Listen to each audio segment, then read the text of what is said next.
to the Hazardous Artist Series, Season 2, Episode 5. I'm going to actually talk more about Pokemon, you guys, because I did not talk about the main factor of how I got into Pokemon when I was a kid. So I'm going to talk about that while we continue on Bayana.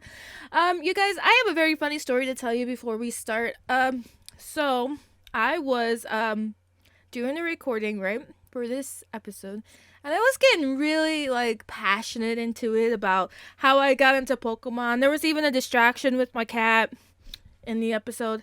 And then when I was done with the episode, everyone, I realized I was on mute. So while I did this episode, I actually got pretty far into Bayana's picture. And, well, at least you guys don't have to go through all of that, I guess, with the drawing. But I was I think there was a scream that happened after I realized that everything was muted, because that made me realize I had to redo this entire episode again. And, after a while, that just becomes a little bit tiring. And, yeah, we're all human, right? We make mistakes, like muting ourselves when we have stuff to do. It's fine! Okay, so, yeah, don't look at me like that. Okay.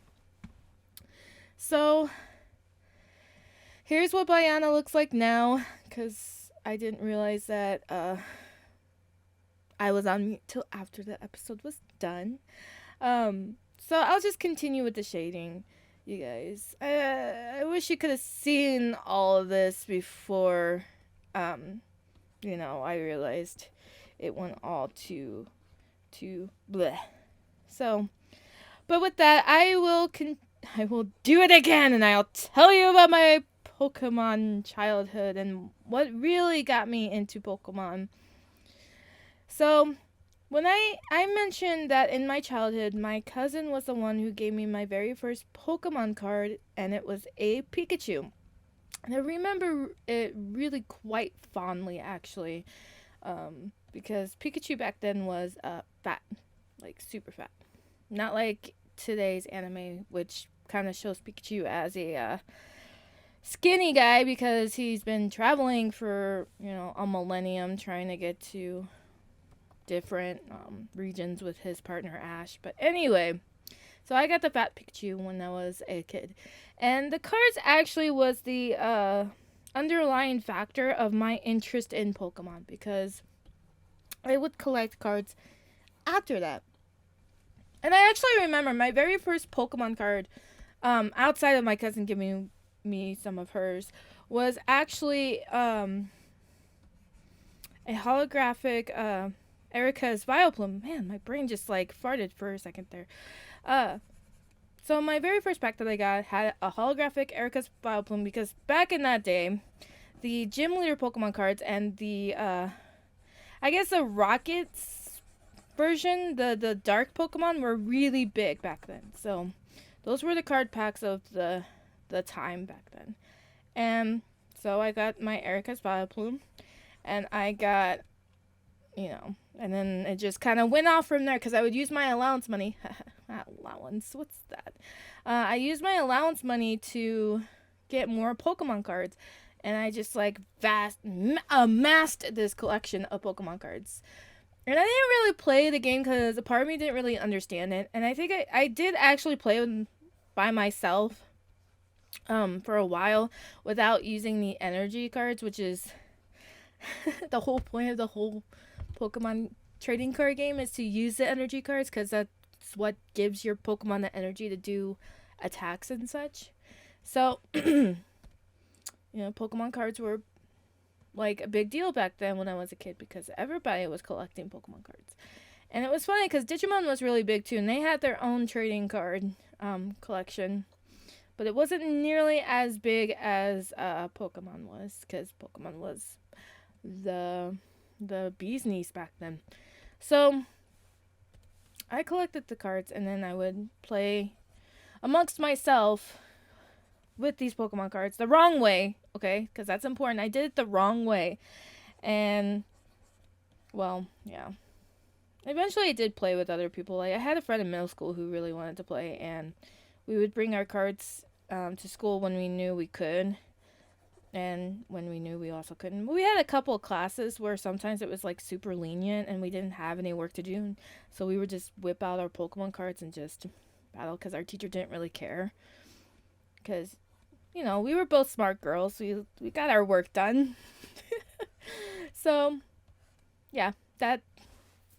But she totally destroyed me because I was not very good at strategy games. I'm still not really entirely great at strategy games. I'm a little bit better than I was back in the day, but I'm not like super great at it. I'm still like super noobish, which is funny because now I'm in Magic the Gathering and my friends completely destroy me. Ken likes to destroy me every chance he gets. Just, sometimes just aims for me and laughs about it as I complain and threaten that he has to sleep on the couch for the night. So anyway, back to Pokemon. So I would collect the cards, and my very first holographic was the Erica's Vileplume, like I mentioned. And I just kept collecting Pokemon cards whenever I could, and I would get binders for my holographics and everything. And there was like one day I had amassed a good collection of holographic cards. It was one day when I had a friend over, I think. I don't really remember, but when this friend left, all of my holographic cards disappeared. And I'm not saying that my friend actually like stole my Pokemon cards. They could have been lost in limbo for all I care. My mom could have accidentally thrown them away, or my dad, or my brothers, or my brother stole my Pokemon cards and we never talk about it. There are certain factors about this that I'm not really entirely sure what happened, but I was completely devastated because one of those holographics was my holographic Erica's Vileplume. And when it's your first holographic Pokemon card, like, especially when you're a kid, that stuff is incredibly sentimental to you. Like, you'll remember that for decades, as I have for decades. And so it was a pretty heavy loss for me, but I got over it after that because I got more cards after that. It didn't stop me from collecting. It just, one of those things where you just like cry in the corner and hope everything will be better, and you're not really entirely. You're a kid, so things do get better. So that happened, but I still collect more Pokemon cards, and I think eventually I got like a Rocket's Mewtwo or something. But unfortunately, that Rocket's Mewtwo got destroyed because one day we had a field trip to the ski resort near my house, and well, let's just say it was the day that I brought Rocket's Mewtwo because I was gonna trade, but my friend didn't bring his Pokemon cards, so it never got traded. It was in my pocket when I was skiing, and when it came out, it was soaking wet. So it was ruined would be quite a word for it, I think. Yeah, ruined. It was ruined. And it was a Rocket's Mewtwo, which makes it worse. So there's that. And then I was a mischievous child because I would trade Pokemon cards with my friends. And I had a friend who was very naive because I would rip her off on Pokemon trades all the time. It's not like doing Pokemon trades with my cousin because she's very smart about it. She's like, no, I see through your ways because I know what kind of child you are. And she'll only trade me whatever she has extra of.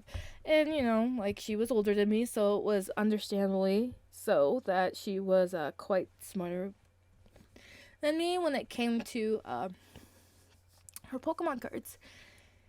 So there were so many good cards she had. I see you, Jessie. I'll get those Pokemon cards someday. So, but she was actually quite smart about it. Now my friend was a little naive, so I always ripped her off on Pokemon trades. It's bad because she was younger than me and she didn't really understand, but I got some good holographics from her. And speaking of holographics, I got the famed holographic Charizard when I was younger. And I have to tell you, because this didn't come from any of my friends, I don't know where this card came from. Like, legitimately do not know where this card came from. It just, poof, came into my life. It was like, hey, man. And I was like, oh, hey. And I don't know where this card came from. So, but it's in my collection now, and that's great because now Pokemon cards are like worth super amounts right now because I don't know the the interest in the supply demand for Pokemon cards right now is kind of high for vintage Pokemon cards, I should say, not for just any Pokemon cards, but vintage. And I just like I don't know, still in my collection, and I'm still thinking about it because there's some part of me that's like, maybe I can make some money because I'm poor. But I can't. It's super sentimental because Pokemon, man, was my entire childhood. Really, I mean, I started off with Gold and Silver, made my way over to Red and Blue, and just kept up my collection of Pokemon games after that. And it's Pokemon cards will always be in my heart. And then eventually I played with them. And then eventually I actually played with them 90% correctly. I say that because, well, there's a thing called resistance and weakness, and I didn't really apply those types of things because I was like, whatever, when it came to that kind of thing. So, Pokemon. And with that, you guys, I'm going to finish outlining this because I can. Outlining. Thank you guys for joining me on this nostalgic journey of why I really got into Pokemon and the games and the anime and everything when I was a kid. And I hope you guys come back next week as I continue with Bayana and try and maybe next week I'll actually show you guys kind of like my thought processes for how I do the shading and highlighting, if I can, outline this rather quickly. I'll probably have this boot actually like filled in for next week so that you guys don't have to sit here and watch me fill it in. Yeah, so join me next week, you guys, and I hope to see you guys then. But until then, as I always say at the end of all of my videos, dare to create.